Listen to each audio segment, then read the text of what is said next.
sân kia của bên này sân bên dưới mà. Một sai điều điều khởi đó. Thà cái sai nó do nó có chỉ triệu ý sống rồi. Cái ý sống là chỉ triệu. Thế nó có chỉ triệu là ý sống rồi. Nó chỉ tao nó bây giờ làm sai sự kỹ đồ.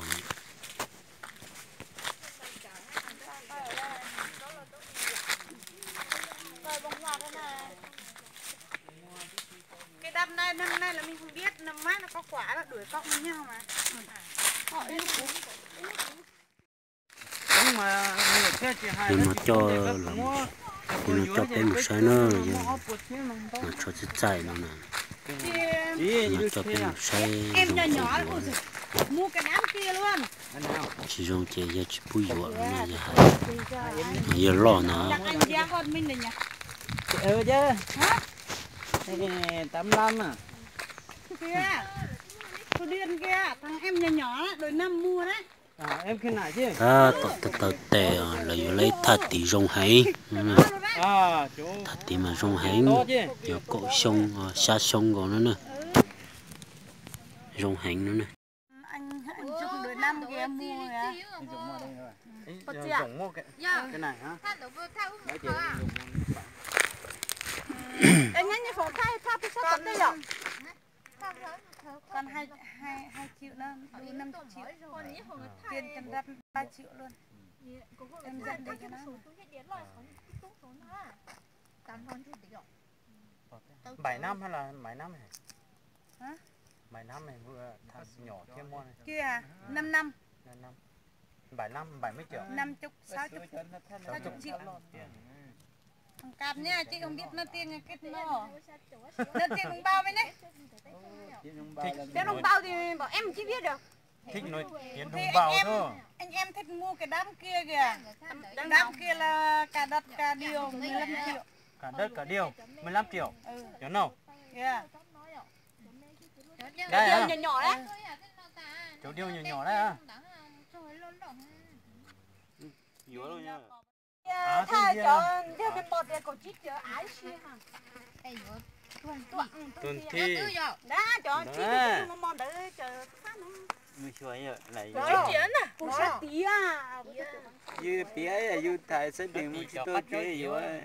Cơ hỏi nữa. Hay yếu á, sẽ định chung chế. Giờ chụp bài rồi. Hay yếu á, sẽ định chung chế yếu á. Sẽ định nữa sẽ tỉnh ra.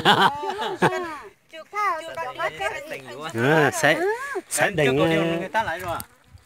Lại đất kia. Đám sẽ hả? Ở chỗ nó trên là. Chỗ điều nhỏ này chứ. 15 triệu chứ. 15 triệu chân kia điều bằng này thôi. Trên kia nữa. Có co kia. Có cỏ kia chứ. Chỉ vô tôi tung một cái. Than nhà chỗ mua hả mì nó lọt. Chỗ có cỏ mì đây chứ. Nhiều đấy kia. Đất bằng luôn. Đất bằng luôn chứ. 15 triệu rồi. Nếu không 15 triệu ta báo nó bớt cho chắc khoảng 13 triệu thôi. 10 triệu thôi, được công đi làm nữa mà. Không đi làm. 10 triệu đây đó. Là tiền chân răn của chị là 5 triệu nhá. Tiền của chị công đi là 1 triệu thôi. Đưa cho chị 1 triệu luôn. Đấy. Cái gì mà 1 triệu?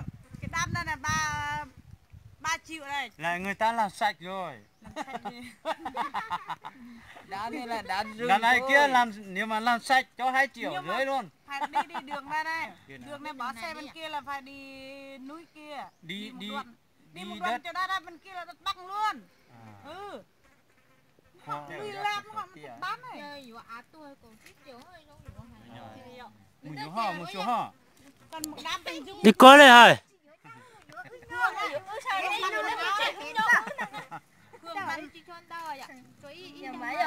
Máy hết ta, một hết hay là không được? Được máy sau. Một hết à? Nhưng có chi dưới có một chế chứ. Thì người ta nói là một hết là một hết. Hiện là chỉ tình nhau đi. Mình không biết. Cô đi lấy tiền xăng đổ xăng đi thôi. đi theo anh Dung đó. Kia yo cổ chít kia yo ái chít kia yo hay rồi. Nhớ chỉ nó Dung đó là tu. Đam kia là 5 triệu kia, triệu con điêu kia. Chỗ này chứ? Chỗ phá văn nào? Còn ông này làm xong có điều xong rồi đấy, ông kia làm là cùng 15 triệu. Nó mua mấy tông điều 2 năm đấy. Giờ tầm nó phát nó nó chỉ tao mua chỉ chủ yếu phát nói giờ. Chít triệu hả? Nhưng mà chỗ cả khu của mì này 5 triệu. Có chơi cả này hay hơn đấy. đấy. Vào đối á. Thì chúng mua cái chỗ 5 triệu nó này. Con thì cũng bỏ cho tôi cho điều như nó cho tỏ nên tôi điều không có vật sao. Đi mua cỏ mì. Đi mua cỏ mì á. Đi mua cỏ mì á. Giờ là mua điều nên mua cỏ mì. Nếu anh em thích mua là thế nào? Cả cái đây luôn hay là mua từ điều to đó thôi. Mua này cho bắt Cái nát. Đây này. Điều nhỏ nó của nó đấy. Điều nhỏ này cũng là của nó. Là nếu mình mua 4 năm là nhặt rồi đó, điều đó. Cái nó chỉ tôi lấy khởi điều này nó quả rồi ra hoa rồi cái luôn nó. đất thôi. Ô, này sao chỉ cho nên là cái này Tết mà bé tuổi. Lúc nó chủ có Tết cho con bé. Đó là đất kia kìa. Đất này. Đi xem đất được đi. Một số nó hồi giờ cũng tuần này này cả chim mù nữa. À nhân nè Tết chỉ có ai nhân nè cái chi nhớ nó rồi. Đi hồ. Chỉ chịu ai muốn số sạch lắm sao. Ban con nhớ. Chịu ai là bé cho nó chứ say chứ nhớ là mới nó bị trẻ nó. Trẻ nhớ trẻ nó bé nó chỉ chuyện gì mà thằng cá nhớ cho nó chưa. Đi núi ra đi rút con hải đó xí. Đi cá chỉ đâu xa đâu tới xí đó ra. Lão rồi thì có yêu thằng. Đi bé nó ý thu bé. À anh nói chỉ nó té là luôn nó ha.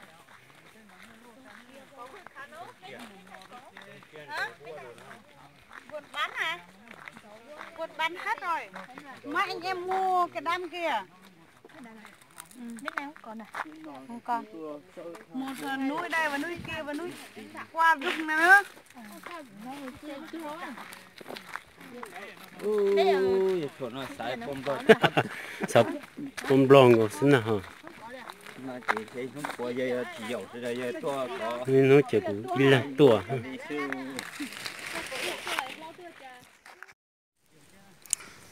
Thì trong thế hà nó là nó lột cho điều tài liệu. Nó sai điều là nó xin ơi. Làm thay mẹ nó xin. Bà của mà thay nó. Cái hạt trong hàm chị điều xin. Rồi là tao nhờ. Sai liền nó xin ơi. Anh em mua